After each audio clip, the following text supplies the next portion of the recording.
Is perspective the one thing holding your drawing back? If you are struggling, well, this video is for you. I've done lots of videos on how to draw the figure drawing in a very easy way, but I want to do one for you guys where you can practice those techniques in perspective, because I've seen lots of videos online on perspective, but they're just too long and very technical. So as I always do, I keep it very simple and short. I'll be giving you simple exercises in this tutorial to add to your practice session, because this is going to improve your art, take you to the next level. Now, if this is your first time on my channel, consider subscribing, and if you feel this video helps you out, leave a like, because that will help me out a lot. So without wasting any time, let's start. Now, perspective is one of the most useful tools for we as artists that allows us to create the illusion of depth. It's basically just drawing three-dimensional objects on a 2D surface, because it gives it a realistic appearance. That is, if you do it correctly. And if you fail to do it correctly, your drawing will be left looking flat. So now, before we start the exercises, I want to give a quick intro, laying down a basic foundation before we start. So I'll be giving you very, very important rules to keep in mind, to consider whenever you are drawing. So now, what are the rules? Rule number 1. Objects appear to get smaller as they recede from us, and vice versa. So as you can see, whenever a character is moving away from the camera or from the viewpoint, the character starts to appear small, and when it's coming towards the camera, the character starts to get bigger and bigger. Rule number 2. Shapes closer to the viewer obscure and overlap objects further away. Now you can see an example of this in a crowd of people. The people that are closer to your eye or to the camera appear to overlap the ones that are behind. And in a still life composition, if you have practiced still life composition, you know about this. Rule number 3. Parallel lines converge towards a point in the distance, which is the vanishing point. Just like the rule number 1, where objects appear smaller as they move further away from us.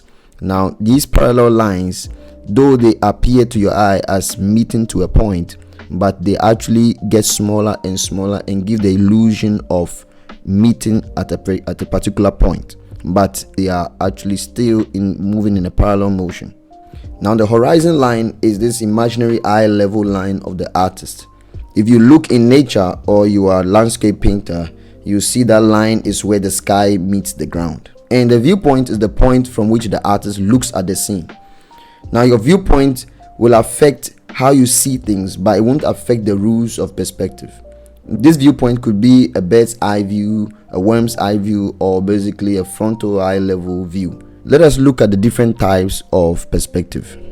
Now we have the linear perspective, where we get the 1-point, 2-point, 3-point perspective and multi-point perspective. And we have the aerial perspective, which we'll not talk about in this video, because that is basically introducing values and color.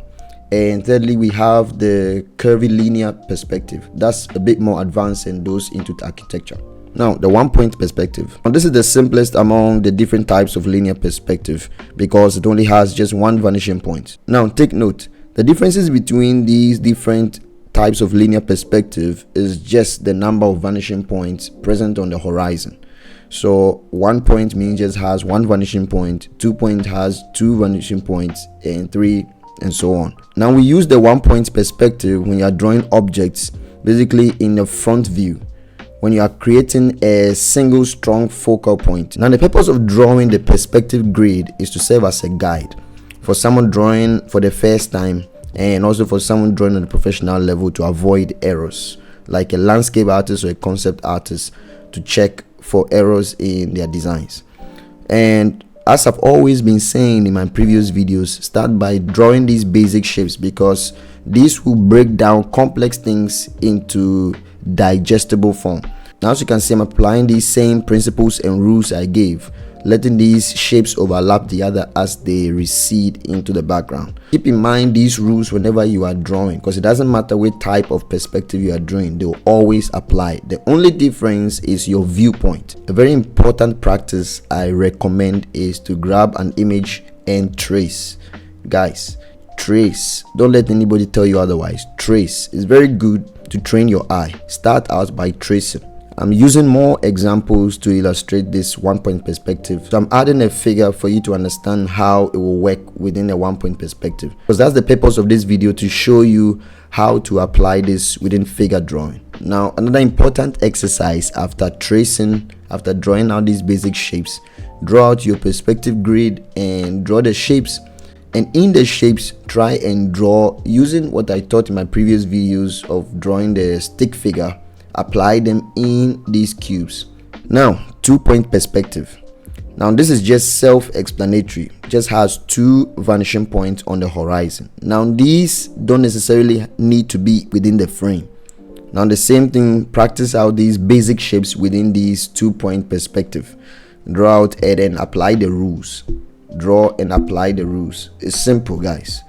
After, go on Pinterest, grab a simple image of a street corner, because that is a very basic illustration of a 2-point perspective. Nothing complex or advanced. Just grab a street corner and trace these basic shapes over it. Draw out your perspective grid and draw the shapes. And in the shapes, try and draw using what I taught in my previous videos of drawing the stick figure. Apply them in these cubes. Now, 3-point perspective. Now this uses 3 vanishing points, where 2 of them are on the horizon line and the third is either above the horizon or below it. This is where we get the bird's eye view or the worm's eye view. That is all based on the viewpoint of the artist or the camera. So guys, I'm sure you can now see the pattern here. Start by drawing out the perspective grid. Draw your basic shapes within the perspective grid to understand how this point perspective works, and start by applying those rules. Practicing this consistently with repetition will create muscle memory, guys. You don't have to think, so you'll be out in the open or just drawing from imagination. You're able to apply these rules without needing any form of reference. This is how most of the famous artists train themselves, is basically by using these same practices I'm giving you. Just as this image right here, the upper portion of the figure tends to get smaller and that which is closer is much larger.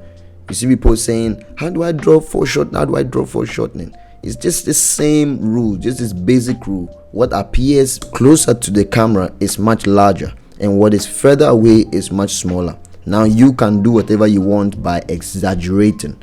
Now that's what some manga and anime artists do, by exaggerating what appears closer to the camera. Learning to draw these basic shapes and drawing your character within those shapes will simplify the whole process for you. So that's all for this video. If you found this video very helpful, leave a like and leave a comment. Let me know what type of video you want me to do next, and please subscribe because that'll help me a lot. So thank you. Catch you in the next video.